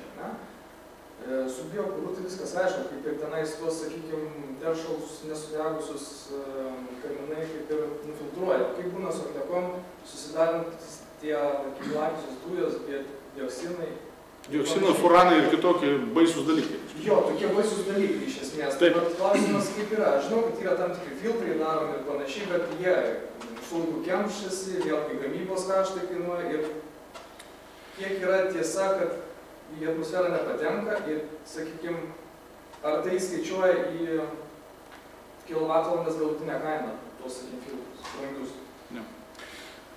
Sakysim taip, aš prie šitos temos esu labai stipriai prisilietęs, aš asmeniškai esu aplankęs gerokai daugiau negu 10 įvairių atliekų deginimo, utilizavimo įrenginių, pradedant nuo tokių labai gerų, tarkim, Švedijos Malmės, tai yra Mercedesas, tai yra nežmoniškai puikus fabrikas, tai kur stovint metras nuo atliekų priėmimo duobės sienos, tai jokio kvapo nesijaučia. Tai padaroma labai nesudėtingų būdų iš tikrųjų, tiesiog visas paduodamas oras į deginimą eina per atliekų duobę ir, kitaip tariant, visą laiką yra oro pritekėjimas, bet neištekėjimas. Nebent sutriktų procesas, tada kažkas blogai, reikia hermetizuoti.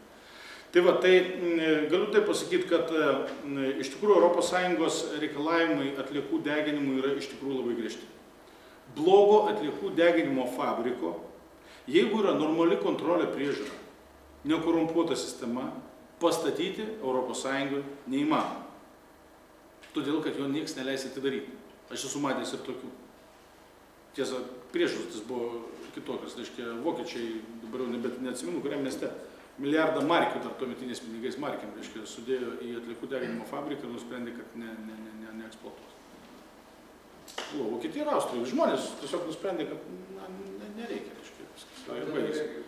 Kažkur, tai sakau, kažkur aš girdėjęs tokią istoriją, bet tas, kur aš buvau, kur neveikia, tai man atrodo, ne Freiburgė buvo, bet dievai nematė. Tai, žodžiu, pastatyti blogai neįmanoma, nebent sistema yra prasta priežiūros, kažką už pinigus galima nupirkti ir panašiai. Tai Lietuvoje toks pavojus, neslėpkim, yra. Yra, visi žinom. Dabar filtravimo sistemos yra iš tikrųjų galingos, labai rimtos ir atsakingos. Tarkim, nežinau, prancūzų, lap, dar kažką. Reikia visų pirma pasakyti, kad labai nedaug įmonių pasaulyje gamina tiek atliekų deginimo patį įrenginį, pakurą, tarkim, Babcock Wilcox, vienas tokių žinomesnių, ir tą filtravimo sistemas. Tai iš tikrųjų atsakingi įrenginiai, daugiapakopiai filtrai, elektriniai precipitatoriai, tiesiog gaudykliai, rankovinės gaudyklės, su kalkėm, ten papildomai per vandenį, ir panašiai, ir panašiai. Dūmas iš tikrųjų išeina toksai, kad, pavyzdžiui, Malmės gamykloje mes atvažiavom, buvo lengvas šaltukas, -2, aš galvoju, kad fabrikas neveikia. Niekas nesikūrena, nes jokio išeinančio dūmo nesimatė, nei dūmo, nei garo. Pasirodo, išeinanti temperatūra dūmo tiek numušta, kad praktiškai nėra jokios vizualaus matymo vėsios žiemos dieną. Tai, sakysim, baimė pagrindinė yra dėl to vis tik tai, kokia technologija bus pasirinkta, ar jinai, sakyčiau, europietiška, ar jinai kažkokia, nežinau, būna bandymų, važinėčia, indai visokie atvažiuoja, dar kažkas tai. Tai pagrindinis dalykas ir kokia bus priežiūra. Tarkim, aš įsivaizduoju, kaip žaliosios politikos, vadinkim, specialistas, aš įsivaizduoju, kad mes turėtume reikalauti ir pasiekti, kad, tarkim, kontrolė teršalų būtų momentinė, vadinama online režimu, ir, tarkim, mes galėtume matyti įrengtuose kokią 10 Vilniaus vietų ekraną, Mes matom, reiškia, pagrindinius parametrus. Geri skaičiai dega žaliai, kažkas blogo, tinkšt suraudonavo, piliečiai matė, kas įvyko. Tai tada, manyčiau, reiškia, prie tokių sąlygų galima daryti. Dabar tą, ką galvoja Vilniaus energija, ne Vilniaus energija, tiksliau Lietuvos energija, ta valstybinė įmonė kartu su užsienio partneriais, mąstoma dviejopai daryti. Arba tai bus bendro deginimo renginys, kur biokūras kartu bus deginamas su atliekom, bet iš tikrųjų atliekų deginimo fabrikas, tiesiog biokūras tarnauja kaip kūras. Logikos nedaug. Matyt, bus pasirinktas kitas variantas, reiškia, bus nedidelis, santykinai nedidelis atliekų deginimo fabrikas, nes visų pirma, kryptis yra atliekų skaičių mažinti. Jūs žinot, Europos direktyva dėl atliekų prevencijos, pats pagrindinis dalykas yra atliekų ir pakuotės prevencija, tada, reiškia, rūšiavimas, pakartotinis naudojimas, tada, reiškia, ten perdirbimas, tada energijos gamyba ir tik tada šalinimas. Nu tai va, tai faktas, kad ir tas rūšiavimas Lietuvoje stiprės, aš manau, ir kitoks perdirbimas, tai atliekų skaičius labai daug augti neturėtų, nereikia užmiršti, kad mes gyvenam vis geriau ir geriau. Statistika mūsų dar yra tokia, kad, tarkim, Lietuvoje atliekų per metus žmogus generuoja apie 350 kg, gal šiek tiek daugiau. Įsivyščiusios šalis, reiškia, tarkim, Olandija, Vokietija, iki 700 kg. Nes, daugiau perki, daugiau vartoji. Tai čia į tą irgi reikia atsižvelgti, bet iš kitos pusės mes rūšiuosim ir gerinsim tą situaciją. Tai va, tai matyt bus atliekų deginimo renginys ir atskiras biokuro renginys. Abudu gamina garą, tada į vieną sueina energetinį mazgą, reiškia, suka turbiną ir toliau viskas važiuoja. Matyt, tai bus pasirinkta.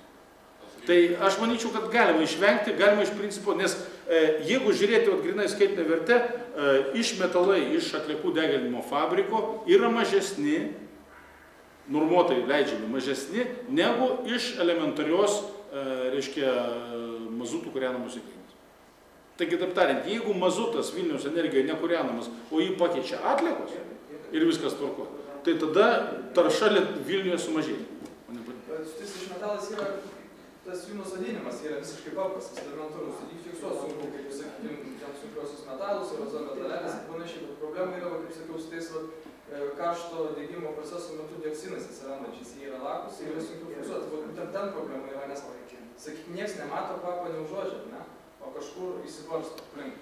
Tik tai degimo režimas, reiškia, stipriai palaikomas degimo režimas ir aš, pavyzdžiui, visą laiką kritikuodavau tame tarp ir Klaipėdos jėgainę Fortum energijos, reiškia, jiem, mano supratimu, tokios lengvos sąlygos užduotas, kad, reiškia, degimo temperatūra ne mažiau 800 laipsnių, mano supratimu, čia gerokai per mažai.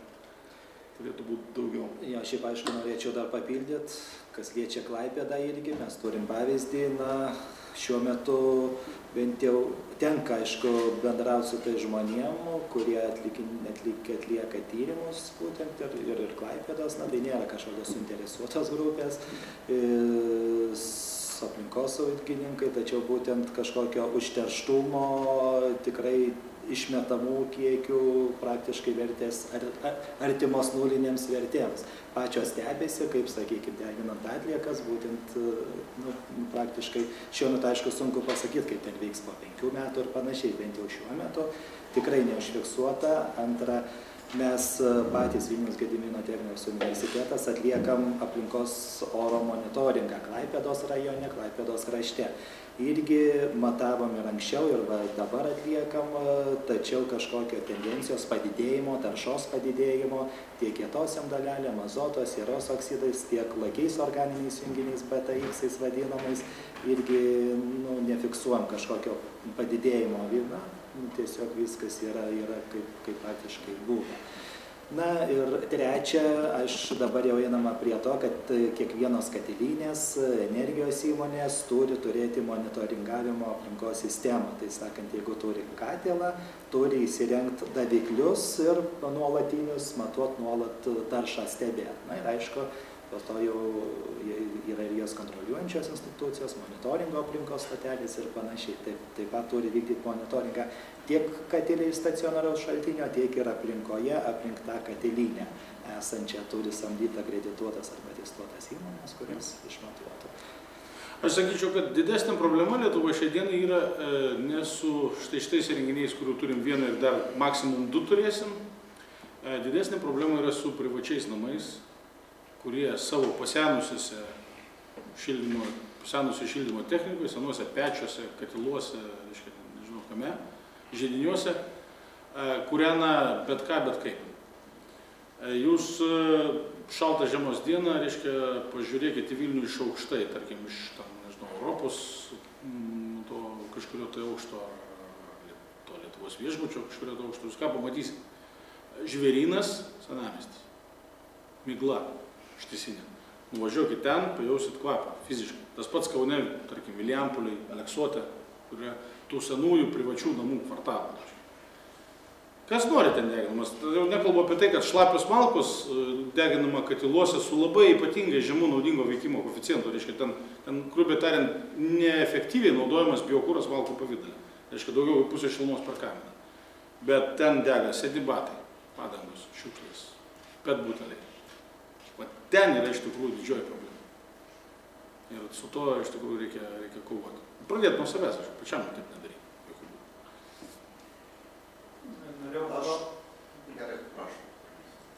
Šitas norėjau pasiklausti dėl tų hibridinių drebulių, ten, kur buvo mėgintuvėlių. Aš kažkada buvau prieš 15 metų Kaune, dar rodė tas laboratorijai tuos mėgintuvėlius, tas drebulės.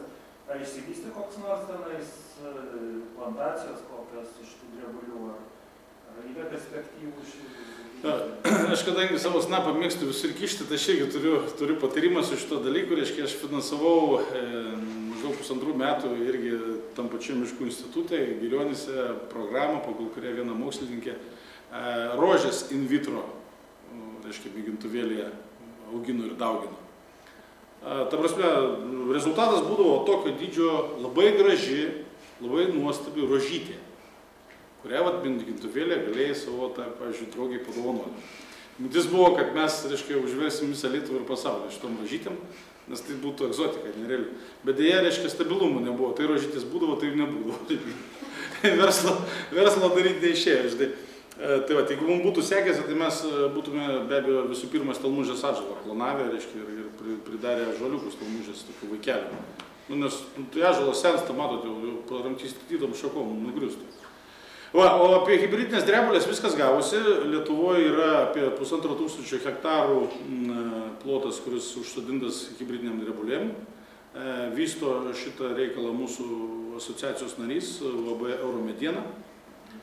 Vystytų dar geriau, jeigu, kaip sakant, būtų toliau tęsiamos ES programos, reiškia, apsodinimui tokiais augalais remti, reiškia, dėja kol kas laikinai sustabdyta.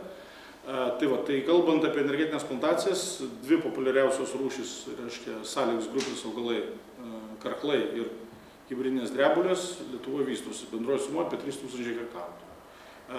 Dabar dar mada atsirado daugia tuopos. Bet jau, reiškia, kaip toks, nu, jau ne kaip energetinė plantacija, jau kaip miškas, sakykime, daugiau. Bet irgi greitas prieaugis, reiškia, kas 15 metų galima pjauti. Tai va.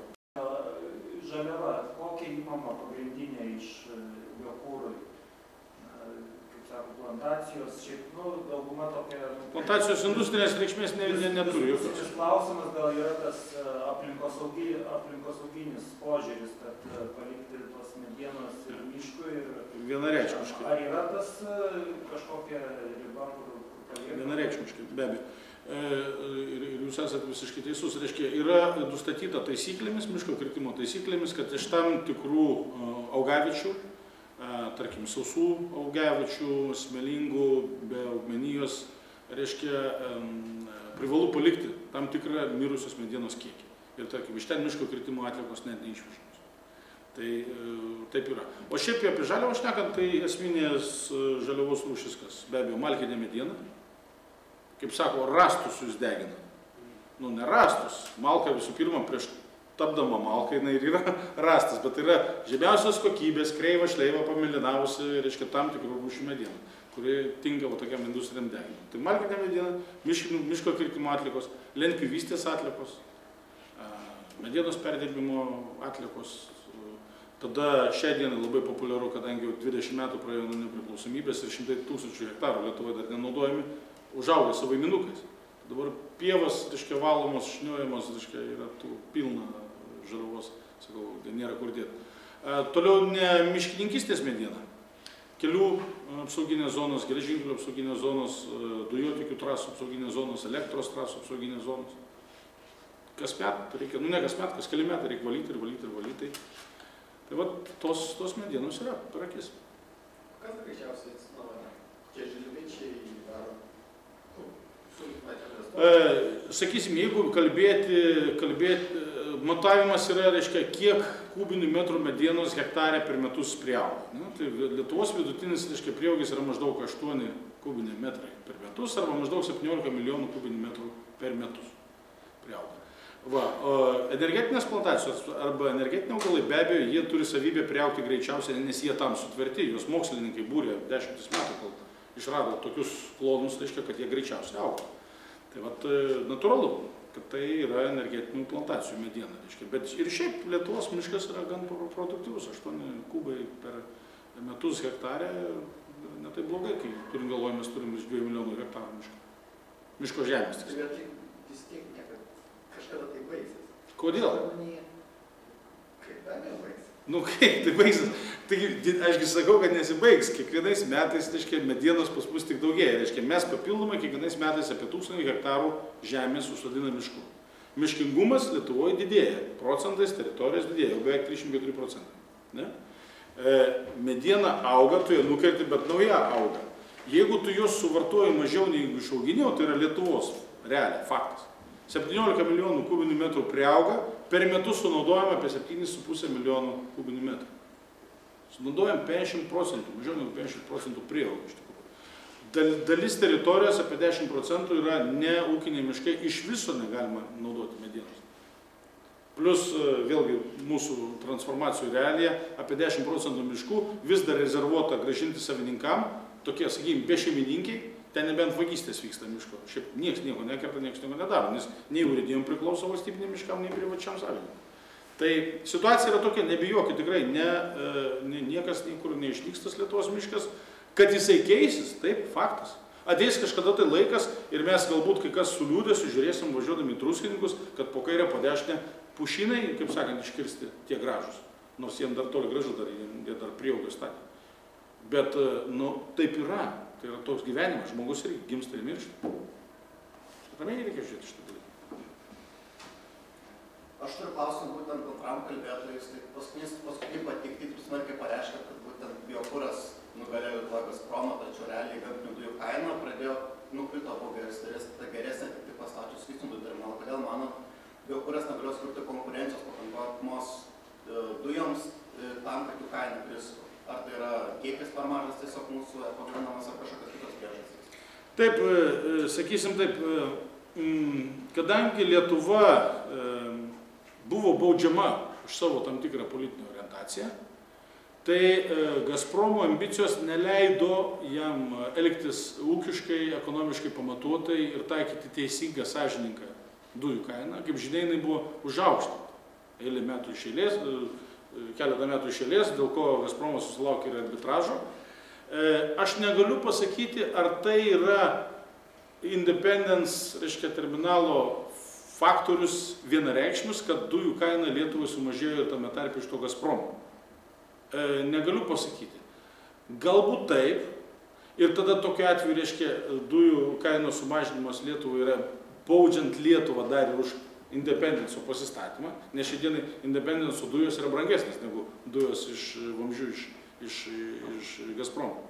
Tačiau faktas yra tai, kad, tarkim, mano viešose diskusijose su Lietuvos dujų buvusiu finansų direktorium, atsimenu, toks vokietis buvo, vokiškai kalbėjo, aš pavadės, dabar jau neatsimenu. Jis labai įdomiai vokiškai kalbėdavo, reiškia, man būdavo labai, ne vokiškai, lietuviškai, man su jo konferencijose būdavo įdomu kapotis, nes nu, jis ir taip prašiau šneka, žinai, negu aš, ir plus aš už jį žinau žymiai geriau.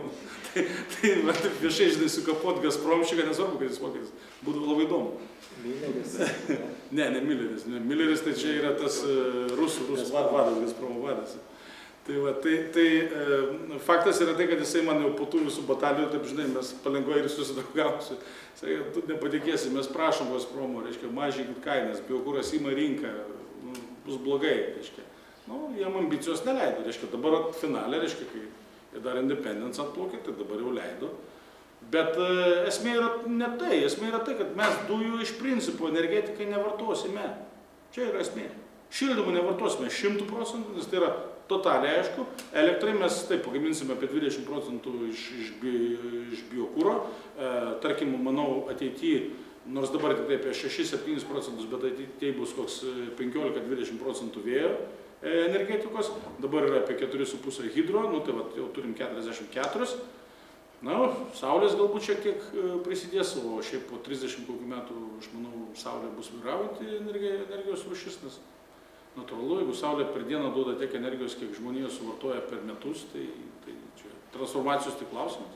Jo, čia ir tai tą pusę saulė į 1 kvadratinį metrą tiekia 1,3 kW energijos. Tai sakykime, 1 kvadratinį metrą jau per batinuką, jeigu išnaudota energija pilnumoj, per batinuką kažkas gali. Tai aišku, saulės aš taip pat manau, kad čia yra jau ateities energetika, kur bus. Tai jūs teisingai sakėte apie investicijas energetikos srityje. Ta prasme, nebus taip gerai su dujų išėjimų. Elektrėnus pasistatėm 450 MW naujų stovių. Kritikavau baisiausiai šitą dalyką, bet nu ką, ne viskas girdima, reiškia, žinai, daug klaidų yra padaryta. Natūralu, tai buvo didžiulė klaida. Tai buvo visiška klaida, reiškia, svarbiausia panaudoti, reiškia, Ignalinos atominės elektrinės uždarimo pinigus, reiškia, duotus ir sukišti juos į štai šitą daiktą, kuris šiai dienai vėlgi, reiškia, negali nieko pagaminti normaliai, nes dujos brangios ir stovi milijardas 300 milijonų sudėti iš viso bendros sumos. Ir tikriausiai man labai įdomu būtų išgirsti, aš tikrai ne už dujas, bet man labai įdomu būtų išgirsti, kaip jūs pikšėverius darysit su biokūru. Ką darysim? Nu, pikšėverius, ta prasme, elektros, greitus įsijungimus, ta prasme, net ne balansavimui, o didesniam. Aš suprantu, kad išvengtume blackoutų, tarkim. Ne blackoutų, gerai, jeigu kruonį padarysim, kad jis neveiktų kaip įjungta išjungta, o, ta prasme, veiktų... Jo, tai kruonio, tas 5 blokas su kaskadiniu režimu, taip, tai yra sprendimas ir sprendimas būtent balansavimui ir rezervavimui, kaip jūs sakėt, reiškia, vystantis vėjo energetikai, tai čia vienareikšmiškai. O va tam, ką minėjot pradžioj, reiškia, tai Estija jau turi, reiškia, yra dujų variklinės, reiškia, stotis, kurios užsikuria per minutės, reiškia, ir... Esminis žodis, aš žinau, kad jos yra visur, bet esminis žodis buvo dujų. Nu tai kas, tai kiek tų dujų reikia, tai stočiai padirbti parą, 2 ar tam, kad ir 30 dienų, reiškia, nu. Tai ašgi sakau, kad, reiškia, Lietuvos energetika ir mūsų ūkis kol kas yra toksai, bent jau kol kas, kad mums tos elektros reikia santykinai nedaug, 10 milijardų kilovatvalandžių, 10 teravatvalandžių yra niekingas kiekis Europos mastelis.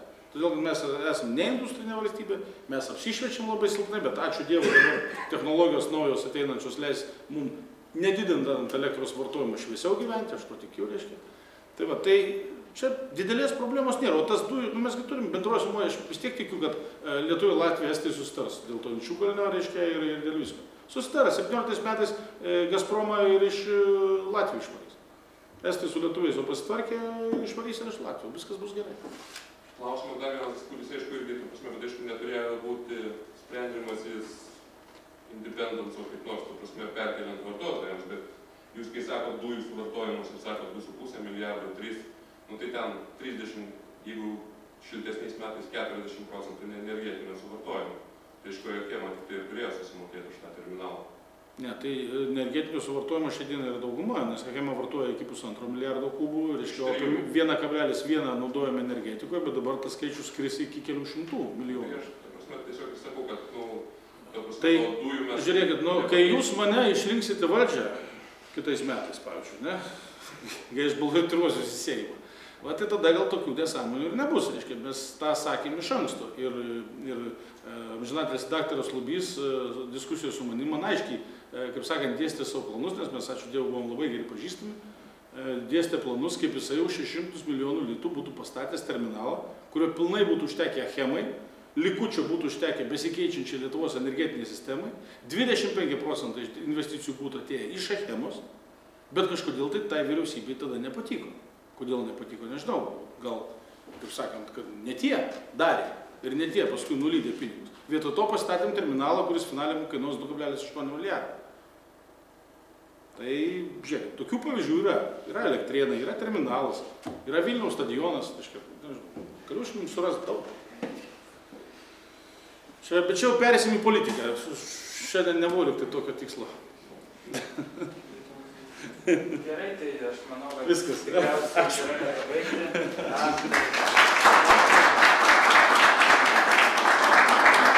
Ačiū labai. Ačiū. Dėkui.